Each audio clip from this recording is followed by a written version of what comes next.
Ladies and gentlemen, let me begin with a hard truth that most people aren't ready to hear. No one is truly your friend until you've proven to yourself who you are without them. We live in a world where friendships are often transactional. Many people are with you not because of who you are, but because of what you offer. As long as your presence benefits them, they're around.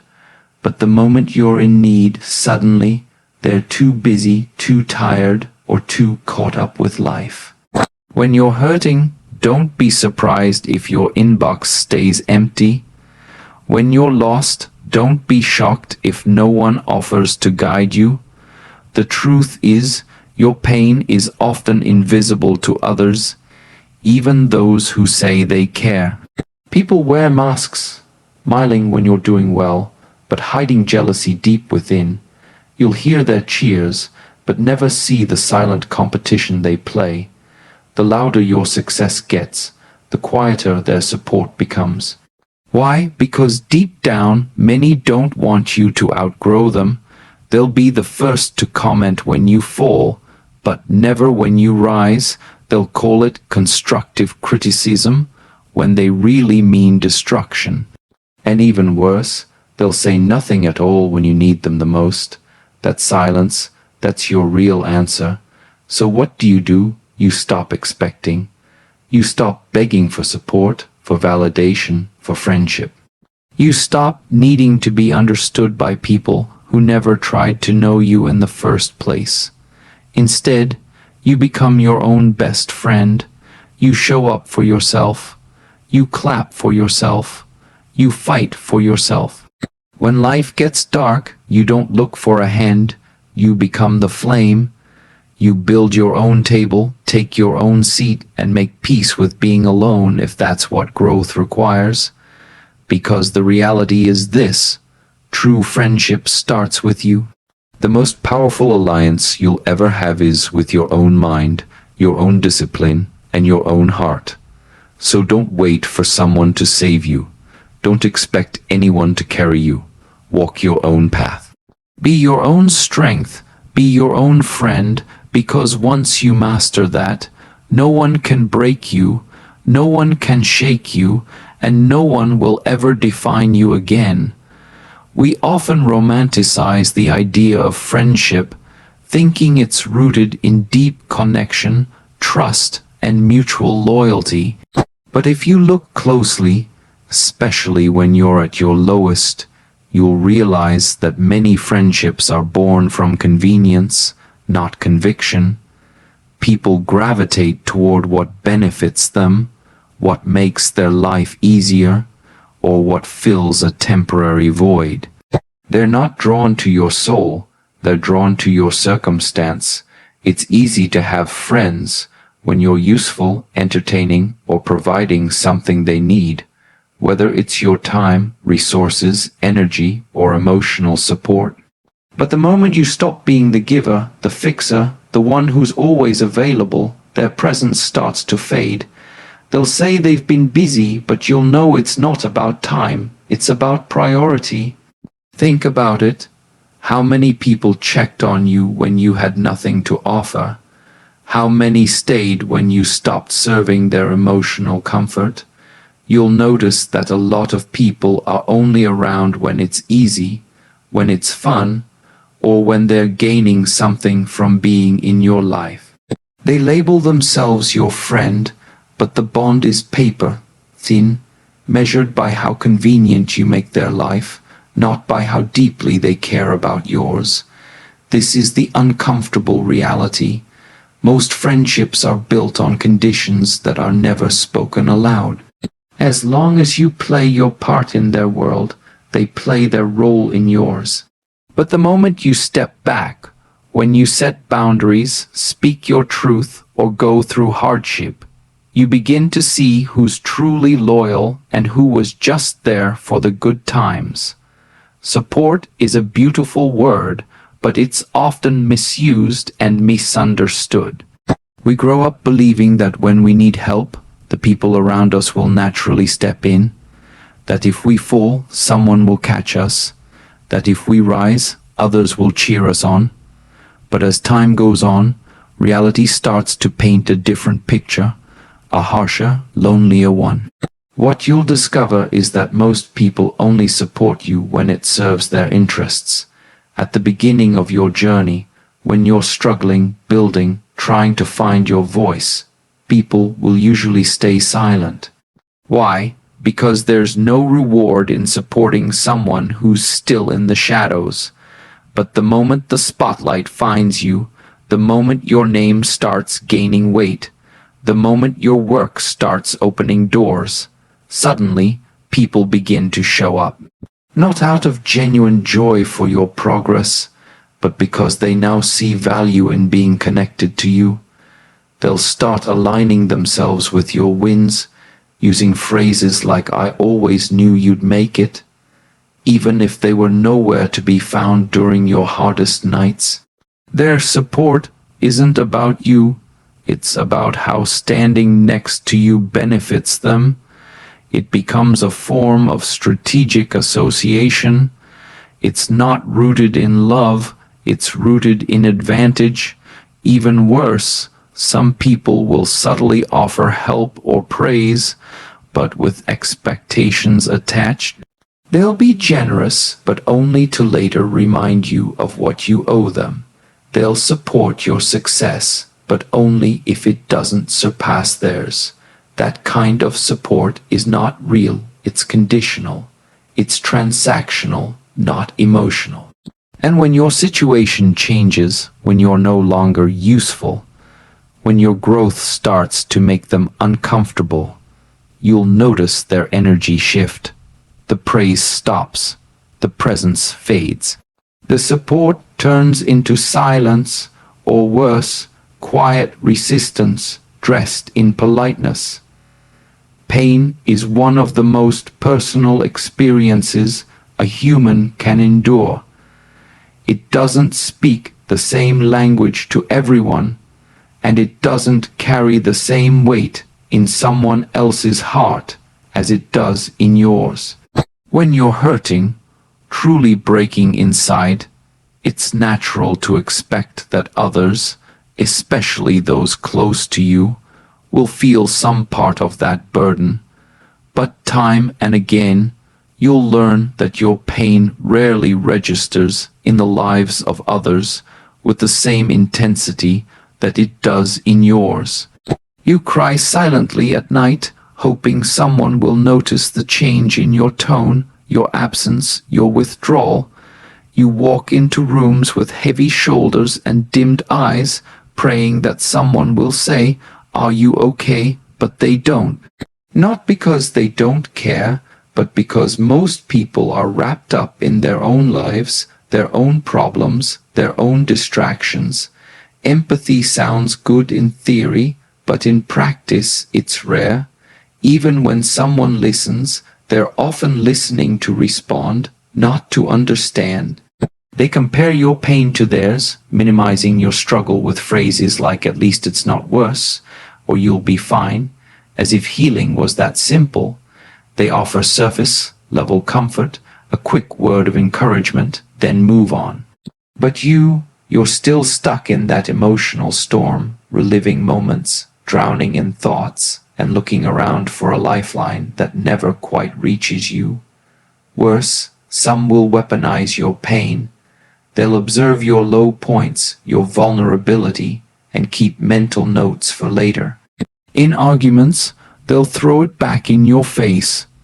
In private, they'll gossip about it like your struggle is entertainment. It's in those moments that you realize how deeply isolating pain can be, especially when you expected someone to stand beside you, and instead they used your weakness as proof of your fragility. There are moments in life, crucial, defining, soul-shaking moments, where the illusion of connection dissolves and you're left standing alone in your own storm. It's during these times that a harsh truth becomes crystal clear. When it truly matters, you're on your own. People can walk beside you, talk to you, even claim they're there for you. But when life demands strength, decision, sacrifice, or pain, no one can walk that path for you. You will face trials that silence even the loudest friends. You will climb mountains with no one to hold the rope. You'll make decisions that no one else understands because they don't feel the weight on your chest. They're not inside your sleepless nights, your anxious thoughts, your lonely prayers. They don't hear the noise in your mind or feel the ache in your bones after pushing through another day pretending everything's fine. You can try to explain what you're going through. You can vent, scream, beg for someone to just get it. But most won't, not because they don't care, but because they can't comprehend pain they've never carried, and they're too consumed with their own lives to carry even a piece of yours. It's not that you're unloved, it's that the kind of support you need in your darkest hour can't be outsourced.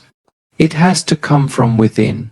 And what's worse is that during these critical moments, when you truly need someone to show up, to stand firm, to prove they're more than just words, you will often find absence instead of presence. People will say they're here for you until showing up costs them comfort, time, energy, or emotional investment. They'll disappear when your struggle gets too real, too inconvenient, or too long lasting. Your loneliness will feel louder, not because you were abandoned, but because you were depending on people who were never built to endure your battles with you. We live in a world where appearances are more important than authenticity. People have mastered the art of wearing smiles that look genuine, sound kind, and feel warm. Yet behind those smiles often lie unspoken envy, silent resentment, or hidden agendas. The truth is, many of the smiles you see are masks crafted to conceal, not to connect. You'll come across people who seem supportive, who laugh with you, hug you, celebrate with you. But their eyes carry a different truth. Their compliments are dipped in sugar, but laced with bitterness. They'll say, "I'm so happy for you," but deep down they're asking, "Why not me?" It's not always out of hatred. It's a quiet, internal conflict they haven't resolved. But that internal conflict becomes a silent threat when it begins to influence how they treat you, speak about you, and show up for you. Fake smiles are dangerous because they give the illusion of friendship, safety, and loyalty. They disarm you. You let your guard down, thinking you're in a space of trust, while someone else is calculating your next move like it's a competition. You begin sharing your dreams, your fears, your flaws, unaware that behind that smile is someone who might later use those pieces of you as ammunition. These are the people who won't confront you directly, but will talk in circles, plant doubts, or give you subtle jabs masked as jokes. They'll smile in every photo, tag you in every story, and yet never clap from the heart when you succeed. They smile, but not out of pride for you, rather, to stay close enough to monitor your growth, your blessings, your next step. And sometimes the betrayal doesn't come from strangers. It comes from those you thought were family in spirit, the ones who laughed the loudest at your jokes, but also laughed the hardest when you failed. The ones who showed up, not because they wanted to celebrate you, but because they didn't want to miss a moment that could feed their own ego. We all want to believe that our success will be celebrated, especially by those closest to us. That when we rise, the people we've laughed with, struggled with, and trusted will rise with us. But what no one tells you is that success doesn't just attract praise. It attracts quiet jealousy, subtle resentment, and unspoken rivalry. In the beginning, everyone roots for you. They cheer while you're struggling, applaud your efforts, and encourage your growth, because during that phase, your progress doesn't threaten their position. You're still one of them, but the moment you begin to elevate, when your name starts being mentioned in places they've never been, when doors begin to open that they've only knocked on, when your light starts shining a little too brightly, something changes. Suddenly, the claps become quieter, the energy shifts, conversations feel forced. People you thought were your biggest supporters begin distancing themselves, or worse, begin minimizing your achievements. They'll say things like, "Don't let it get to your head," or "You got lucky." But what they really mean is, "Your success makes me uncomfortable." What's painful is realizing that your wins don't always bring people closer. They often expose who was secretly competing, who was silently doubting, and who was only cheering for you as long as you stayed beneath them. Jealousy doesn't always look like hate. Sometimes it looks like silence when you were expecting congratulations. Sometimes it looks like sarcasm when you were hoping for pride. Sometimes it's in the little things, the hesitation in their tone, the lack of eye contact, the backhanded compliments dressed up as concern. And here's the hardest part to accept. Many people would rather see you struggle with them than succeed without them. Your growth becomes a mirror. They see your rise, and it reflects everything they haven't done, everything they've avoided, and everything they wish they had. Instead of being inspired, they get irritated. Instead of learning from your journey, they begin to downplay it. We often assume that the people closest to us, our so-called inner circle, are exempt from competition, that they will lift us up, not weigh us down, that they will celebrate our wins as if they were their own. But reality often teaches a much colder truth. Some of the deepest, most dangerous forms of competition come not from enemies, but from friends, siblings, colleagues, and those who sit the closest to your heart. This kind of rivalry doesn't wear obvious signs. It's subtle, quiet, unspoken. It hides beneath laughter, inside compliments, within moments that appear supportive on the surface, but feel strangely hollow underneath.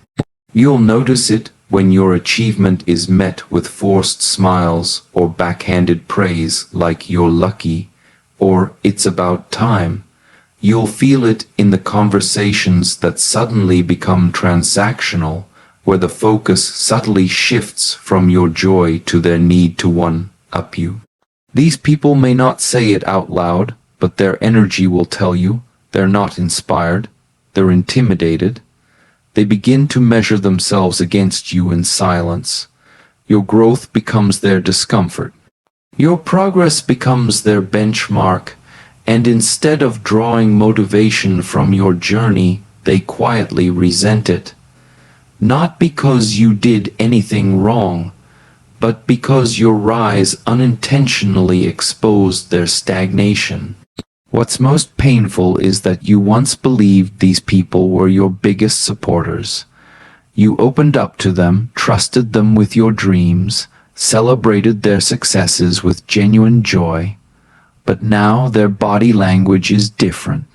Their presence feels heavier, more competitive. They may still be present in your life, but their motives shift. They might ask about your progress, not out of care, but out of comparison.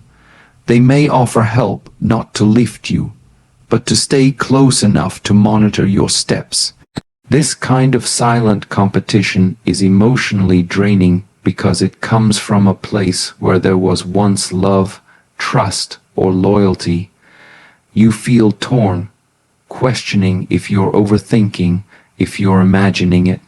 But your intuition knows. You feel it in the spaces between words, in the hesitation before their praise, in the way your wins make the room just a little colder. One of the most painful discoveries in life is realizing that some people are more comfortable watching you fail than seeing you thrive. And what's worse is that they may never say it, never admit it, never show it to your face, but behind closed doors, in the silence of their thoughts, your struggles become a form of satisfaction for them. Your setbacks confirm their inner narrative that you're not as untouchable, not as talented, not as strong as you once seemed. They'll never publicly admit they're glad you stumbled, but pay close attention and you'll feel it. It's in the way they suddenly become more active, more cheerful, more concerned when things start going wrong for you. They disguise it as empathy, but behind their words lies a strange relief. Not because they're cruel by nature, but because your success once made them feel invisible, insecure, or inferior, and now your fall puts them back in control. In private conversations, they'll say things like, "I knew this would happen," or "they got too confident." They'll use your struggle to justify their own stagnation. Your failure becomes their evidence that taking risks isn't worth it, that success is fleeting, that no one really stays on top forever. It comforts their ego and protects their pride. You see, when you rise, you unknowingly challenge others. You become a mirror, reflecting what they haven't done, who they haven't become, and how far they've settled. And that mirror is uncomfortable. So when it cracks, even just a little, they feel lighter, not because they hate you personally, but because your loss makes them feel less behind. They celebrate it quietly, secretly, without fireworks. Just a slight smirk, a subtle tone shift, a passive comment that reveals more than it intends to. Sometimes these are the same people who once praised you, who shared your wins, posted your photos, laughed at your jokes, but deep down they were just waiting for the moment the applause stopped, waiting for the shine to fade, waiting for proof that you were just as human, just as flawed, just as breakable as them. It's easy to believe someone is your friend when you're surrounded by applause. When life is going well, when you're winning, when your name is being praised and your world feels full, everyone wants to be around you. In those moments, people show up with smiles, gifts, and good energy. But that's not the real test of loyalty. That's not where true friendship is revealed. The real test happens in the silence, in the moments when the spotlight fades, when you're no longer the center of attention, when you're going through storms that no one else can see. It's in those quiet, lonely hours when you're emotionally exhausted, mentally distant, and spiritually drained that you find out who is really standing with you. Not for the attention, not for the opportunity, but simply because they care. Celebration is easy. Support during silence requires depth. Real friends don't need a reason to check in. They don't disappear when you're low energy, when you're not performing, when you've gone quiet. In fact, that's when they lean in closer. That's when they notice what others overlook. They feel the shift in your tone. They recognize the weight behind your words. They sense the pain behind your "I'm okay." You won't find true friendship in parties or loud praise. You'll find it in the messages sent when you go quiet, in the calls that come without a reason, in the presence of someone who doesn't need an invite to care. Because real friends aren't just present when you're fun, productive, or successful. They are present when you're uncertain, insecure, and withdrawn. Some of the most powerful moments of friendship are not filled with noise, but with stillness. Sitting in silence with someone who doesn't rush you to be back to normal, listening without interrupting, comforting without performing, being there, not for a moment, but through a season. That's where friendship either reveals its depth or its absence. One of the most sobering lessons in life is learning that your victories won't always be celebrated by the people you thought would be the happiest for you. We grow up with the belief that success will bring us applause, recognition, and admiration from our circle. But what we often find is that success brings more silence than celebration, and that silence speaks volumes. When you win, when you finally overcome the battles no one saw, when you break through the barriers that held you back for years, you expect claps. You expect messages, hugs, genuine excitement from those who claim to believe in you, and yet, what often greets you is indifference, downplaying, or complete absence. You may post about your achievements and get fewer likes than when you shared a struggle. You might share good news and hear nothing but dry responses like nice or cool. And you begin to realize that not everyone is built to celebrate you, especially when your success challenges their comfort zone. Some people feel your win as a loss for them, not because you took anything from them, but because your rise makes them feel like they're standing still. Your progress becomes a quiet confrontation. They're forced to look at what they haven't done, the goals they abandoned, the dreams they made excuses for, and instead of clapping, they retreat.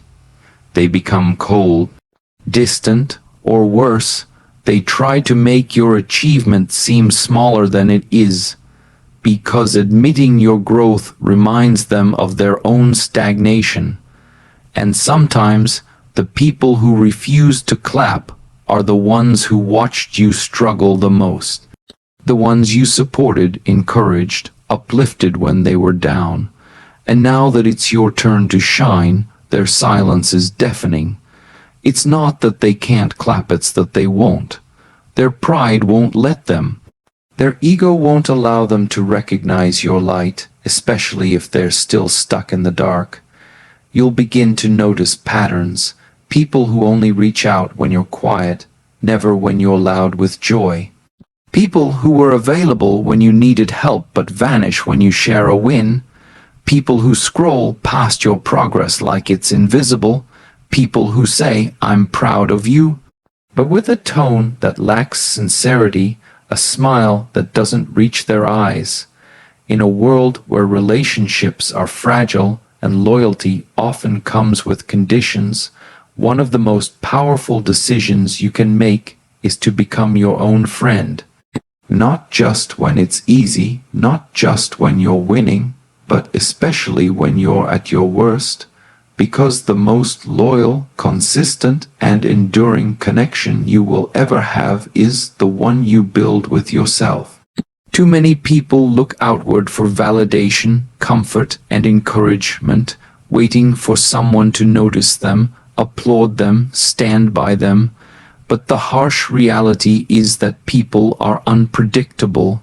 They change with circumstances, get distracted by their own needs, and sometimes vanish without explanation. That's why learning to be your own source of strength, support, and affirmation is not just empowering, it's necessary.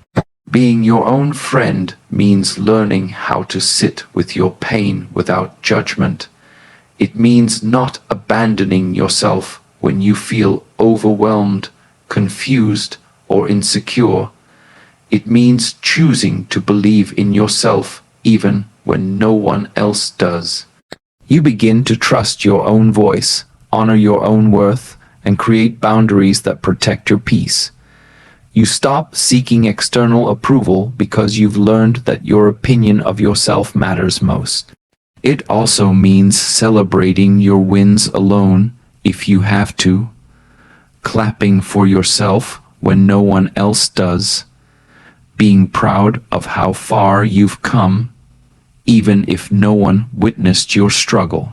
You become the one who motivates yourself on dark days, who reminds you of your strength when you're exhausted, who speaks gently to your soul when the world is too loud or too cruel. And with time, this kind of self-loyalty becomes unshakable. You stop feeling desperate for attention or broken when someone leaves. You start realizing that people walking away is not your loss, it's their choice. What matters more is that you didn't walk away from yourself. You stayed, you showed up, you fought through it, not because someone pushed you, but because you refused to give up on your own heart.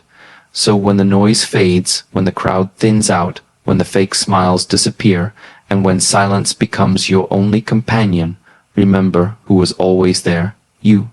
You've learned that not everyone who claps is clapping for you, not everyone who listens is hearing you, and not everyone who stays is loyal.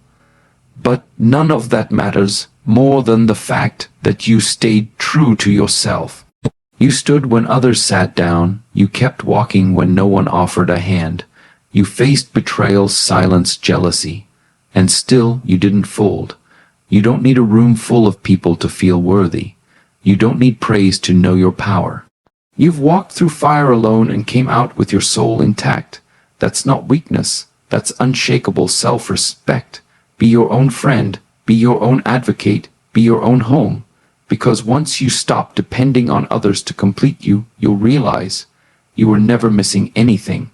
You are just learning who never deserved to stand beside you in the first place, and from this day forward, you owe no one your light, but you owe yourself the whole damn flame, fire.